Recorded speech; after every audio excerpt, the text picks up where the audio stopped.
Punjab university में student council के election 5 सितंबर को हैं। आज नॉमिनेशन भी है, लेकिन इन चुनावों की अगर हम बात करें स्टूडेंट काउंसिल की, तो सबसे बड़ा वोट बैंक रखता है गर्ल्स स्टूडेंट। और गर्ल्स स्टूडेंट 67% पीयू में है। पीयू की स्ट्रेंथ 16,000 है, लेकिन सबसे ज़्यादा इसमें वोटर हैं जो गर्ल्स स्टूडेंट है। हमारे साथ गर्ल्स स्टूडेंट हैं, इनसे इंटरेक्शन करते हैं, इनके मुद्दे क्या हैं और ये रियल में किस चीज़ को देखकर इलेक्शन में वोट करती हैं, कैंडिडेट देख के, उनके मैनिफेस्टो देखकर। पंजाब केसरी टीवी में आप सभी का स्वागत है। हम ये इंटरेक्शन कर रहे हैं पीयू इलेक्शन को लेके। तो पंजाब यूनिवर्सिटी में इलेक्शंस को लेकर आपको क्या लग रहा है कि क्या रियल मुद्दे हैं, और गर्ल्स जो सबसे ज़्यादा गेम चेंजर रहते हैं इसमें, उनके रियल मुद्दे क्या हैं?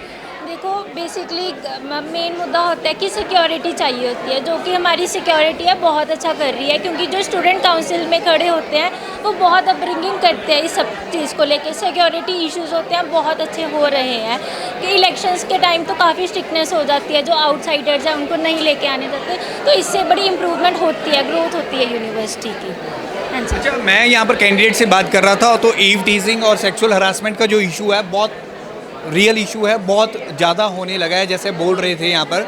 आप किस तरह से देखते हैं कि ईव टीजिंग के मामले बढ़े हैं यूनिवर्सिटी कैंपस में, आउटसाइडर की बहुत ज़्यादा एंट्री है? हाँ, आई थिंक सो कि आउटसाइडर्स की एंट्री ज़्यादा है यहाँ पे काफ़ी, एंड ड्यू टू दैट यहाँ की जो इन्वायरमेंट है वो कहीं ना कहीं इफेक्ट होता है इस चीज़ की वजह से। तो यही है कि सिक्योरिटी और होनी चाहिए, proper I think ID cards होने चाहिए for entry, because SD college में भी आई थिंक ये चीज़ इंट्रोड्यूस हुई है, क्योंकि वहाँ पे भी लड़ाइयाँ वगैरह जिस हिसाब से होती हैं। तो यही है कि सिक्योरिटी, क्योंकि गर्ल्स को तो यही होता है कि ज़्यादा सिक्योरिटी हो ताकि उन्हें सेफ़ फील हो, बिकॉज हम यहाँ पे पढ़ने आते हैं। तो अगर इन सब चीज़ों से इतना हम ट्रॉमेटाइज रहेंगे तो वो बात है ना कि हम फिर फोकस नहीं कर पाएंगे अपनी पढ़ाइयों पर। एंड जैसे इवनिंग में यहाँ पर जो हॉस्टलर्स होते हैं वो वॉक के लिए जाते हैं, कुछ भी है, तो समटाइम्स क्या होता है कि कोई कार उन्हें ऐसे अप्रोच करने लग जाती है या कुछ भी होता है, तो वो चीज़ मतलब आई थिंक लड़कों को लगता है कि बहुत नॉर्मल है, बट द थिंग इज़ कि वो कहीं ना कहीं लड़की के दिमाग पे बहुत गहरा सदमा टाइप छोड़ देती है, जिसको आई थिंक ओवरकम वो I think for life time नहीं कर पाती है। तो ये है कि सिक्योरिटी अच्छी होनी चाहिए हर जगह पर। आई थिंक कि सिक्योरिटी कुछ एरिया के अंदर, कि इतने एरिया में एक सिक्योरिटी गार्ड है, कुछ ऐसा होना चाहिए प्रॉपर। और आपको क्या लगता है, वैसे गर्ल्स स्टूडेंट के सबसे बड़ा इशू एक जो सेफ्टी का इशू है, ये तो बहुत बड़ा इंपॉर्टेंट इशू है, जैसा इन्होंने कहा कि हॉस्टल्स के बाहर सेफ्टी और बढ़नी चाहिए। और सबसे बड़ा इशू क्या लगता है कि गर्ल्स स्टूडेंट सबसे ज़्यादा फेस करती है? सैनिटेशन और हाइजीन का भी काफ़ी इशू है। जैसे हमारे हॉस्टल्स हैं या डिपार्टमेंट भी इतना क्लीन नहीं है, तो हमें है कि अगर कोई भी काउंसिल में आ रहे हैं तो इस चीज़ पे बहुत ज़्यादा फोकस होना चाहिए उनका, क्योंकि अगर ये चीज़ नहीं है तो मतलब ये तो बेसिक नीड्स हैं, ज़रूरी है, तो ये चाहिए हमें। आपके हिसाब से क्या है? वैसे तो यही है, मेनली तो सिक्योरिटी हो गई और सैनिटेशन हाइजीन हो गया। जैसे अब यूएलएस बहुत बड़ा डिपार्टमेंट है, बहुत बड़ा वोट बैंक है, यहाँ पे वोट मांगने तो सभी आते हैं, लेकिन यहाँ पे फैसिलिटीज़ एज़ कम्पेयर टू बाकी डिपार्टमेंट्स बहुत कम है। तो उस बेसिस पे चाहिए हमें हॉस्टल्स में भी, जैसे जो पानी है वो इतना क्लीन नहीं होता, तो हमारे बाल भी, हमारी स्किन भी, मतलब सब कुछ हो रही है, वो बहुत डिटोरेट हो रही है। मतलब कहते हैं चंडीगढ़ का पानी नहीं अच्छा है यहाँ पे, मतलब पीयू का नहीं पानी अच्छा है यहाँ पे, तो दिक्कतें हैं। बाकी सिक्योरिटी इशूज़ भी बहुत है, लेकिन ये है कि इस बार हमने ऑब्जर्व किया है कि एज़ कम्पेयर टू पुराने इलेक्शन इस बार सिक्योरिटी बहुत टाइट है। मतलब इस बार काफ़ी पुलिस हमें दिख रही है, पर्सोनल काफ़ी अलग अलग जगह पे, जैसे GH6 के बाहर भी बैरिकेडिंग लगी हुई है, तो इम्प्रूवमेंट्स हैं। लेकिन एक्चुअली में सोशली जो चेंज चाहिए ना, वो अभी माइंडसेट लोगों के जब तक चेंज नहीं होते ना, वो सबसे बड़ी प्रॉब्लम है। कर रहे हैं, सब कुछ हो रहा है, बट माइंडसेट जब तक चेंज नहीं होंगे तब तक नहीं कुछ चेंज होगा। हॉस्टल का मुद्दा भी एक इशू है, जैसे आपने कहा कि साफ़ सफाई नहीं रहती है, पानी साफ़ नहीं है, तो इसको लेकर हॉस्टल को लेकर कुछ किया नहीं जा रहा, वो वैसे ही चल रहा है सिस्टम जब से है, कोई भी चेंज नहीं हुआ है?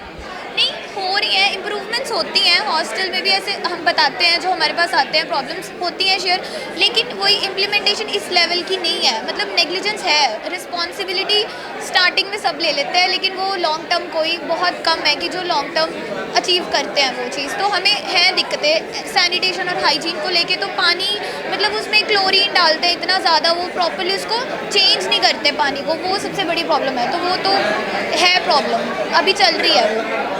अच्छा, अभी सभी पार्टीज़ जा रही हैं, कैंपेन कर रही हैं, सभी कैंडिडेट आ रहे हैं, आज नॉमिनेशन हो गया, लेकिन आप किस चीज़ को देखकर वोट करती हैं? मैनिफेस्टो देखकर, प्रेसिडेंट कैंडिडेट कौन है, किस तरह से आप वोट करते हैं? नहीं, हम उनका काम देख के वोट करते हैं। जो हमारे सीनियर्स अभी खड़े हो रहे हैं उन्होंने बहुत मेहनत करी है थ्रू आउट देयर 5 ईयर्स। जैसे वाइस प्रेसिडेंट के लिए खड़े हो रहे हैं तो उन्होंने हमें देखा है कि कितनी उन्होंने मेहनत करी है 5 साल तक। तो ऑब्वियसली हम उनका काम देख के करते हैं, फेस देख के तो हमें क्या ही पता चलेगा कि आगे जाके वो हमें हमारा काम करेंगे नहीं करेंगे, तो वो देख के करते हैं। आई थिंक कि सिर्फ एक एंगल नहीं देखना चाहिए, एक इंसान की पर्सनालिटी, उसका पास्ट, उन्होंने पहले क्या काम किए, उनकी सोच कैसी है एंड वो फ्यूचर में किस डायरेक्शन में लेके जाना चाहते हैं। बिकॉज ऑनेस्टली आई थिंक ये चीज़ होती है कि लोग प्रोमिसेस कर देते हैं just to make an impression लोगों पे कि हाँ हम ये कर देंगे। तो क्या होता है कि लोगों की एक्सपेक्टेशन होती है कि ऑब्वियसली वो करेंगे, हम इनको वोट करेंगे, बट एट द एंड अगर वो रिजल्ट ना मिले तो वो कहीं ना कहीं डिसहार्टनिंग होता है। तो ये चीज़ है कि उनकी जो मतलब उनका जो प्रॉमिस है वो प्रॉमिस निभाएं एंड उनकी पर्सनालिटी अच्छी होनी चाहिए। तो यही सब चीज़ें हैं। मैंने तो सुना था कि जो पीयू इलेक्शंस में है इसमें मनी और मसल्स पावर दब के चलती है, पार्टीज होती हैं, स्टूडेंट्स को ट्रिप पे ले आया जाता है, डिस्कोटेक लेके जाते हैं, चॉकलेट्स की बात लास्ट टाइम आई थी, तो इसमें कितनी सच्चाई है? ये भी ज़्यादा मैनिपुलेट करता है? पूरे डब्बे मिलते हैं। इस बार पता नहीं इस बार कितना, बिकॉज हम डिपार्टमेंट कम आए हैं, बिकॉज हम 5th ईयर है, बट हाँ पहले तो ऐसे पूरे डब्बे मिलते होते थे, किट कैट। फिर आप ये देखकर वोट करते थे? नहीं, हम चॉकलेट खाते हैं। वोट का तो क्या है, वो है कि जो काम कर रहा है हम उसी को करेंगे वोट। चॉकलेट का लालच क्या है? मैं मतलब पार्टी को ना देखती हूँ, एज अ पर्सन देखती हूँ कि जो पार्टी कैंडिडेट है वो कैसा है। मतलब अगर आप, मेरे को लगता है क्योंकि जो पर्सन है पार्टी पे, मतलब जो सीट पे बैठा है उसी ने काम करवाने हैं, आप उसको देख के वोट करो तो वो बेटर चीज़ है। तो मैं तो एज अ पर्सन देखती हूँ कि पर्सन कैसा है, वो काम करवाएगा नहीं करवाएगा, बेटरमेंट के लिए कुछ भी कर रहे हैं वो, तो मैं उस चीज़ को देख के वोट करूँगी।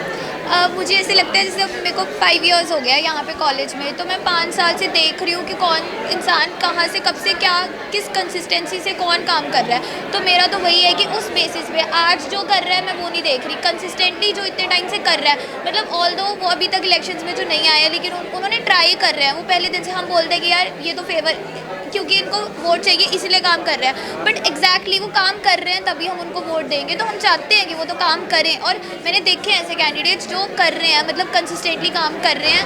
मैं उनको ही वोट देना चाहूँगी कि जो मेरे को 5 साल हो गया यहाँ पे, तो मैं 5 साल में ऑब्जर्व कर रही हूँ कि कौन इंसान है, किसने काम किया, उस बेसिस पे आई वोट। तो गर्ल्स स्टूडेंट हैं, इनसे हमने इंटरेक्शन किया। 67% जो स्टूडेंट हैं पीयू में वो गर्ल्स हैं और इनकी वोट ही गेम चेंजर रहेगी। तो जितने भी कैंडिडेट्स हैं वो इनकी आवाज़ को सुने। खास तौर पर इन्होंने ईव टीजिंग, वुमेन सेफ्टी और हॉस्टल्स का मुद्दा उठाया है। ये बहुत बड़े इश्यूज़ हैं जैसा इन्होंने कहा है, और इन्होंने ये भी कहा है कि वो मैनिफेस्टो और कैंडिडेट देखकर ही वोट करते हैं। तो इस भ्रम में भी ना रहें कि जो पार्टीज़ वगैरह हैं वो इनको अट्रैक्ट कर पाएंगी। कैमरामैन अनिल के साथ भगवत सिंह, पंजाब केसरी, जगबानी टीवी, चंडीगढ़।